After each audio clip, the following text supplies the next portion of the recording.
Mairead McGuinness, this week we understand from our colleagues in Euractiv that she is going to be the EU Special Envoy for Religious Freedom. Now, can you tell me the last three envoys for religious freedom in the EU, please? I can't tell you the last one. It was a man named Frans van Dale, and that's who she is. Because it's written on the page It's written on this nice piece of paper I stole from upstairs, Frans van Dale.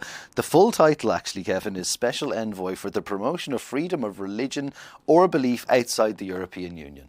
Can you tell me what the job spec is? The job spec is to establish a dialogue with national authorities of countries where there is FORB, freedom of religion or belief, persecution occurs. Right? Okay. Support dialogue, support to prevent de-radicalisation and promote religious diversity outside the European Union. Now, do I know what any of that means? No. Well, that was going to be my next question. I suppose it's a real role because this hasn't been created for Mairead McGuinness. I think that's important to say. We've seen things before with Catherine Zappone and special envoys, and people might cast their mind back to that and go, oh, this is something they've just made up. It's not that. It pre-exists. The role is vacant, and she has obviously applied for it, and it has to be approved, I gather, by the Commission at that level. So it's a real thing.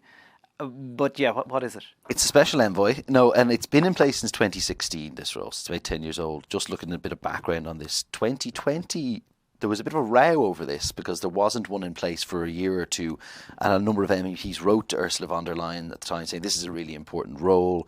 2025, then last year, 18 MEPs were concerned over the transparency around the selection process. So Mairead McGuinness, who, as you said, was the Fine Gael presidential candidate for dropping out, was it last August due to health concerns, was kind of off the radar, and now she's kind of back in the fray. And it looks, based on this role, that she'll be travelling quite far and wide outside of the EU, as I say, supporting dialogue, supporting preventing de-radicalisation, working with national governments, working with NGOs around as what's known as FORB.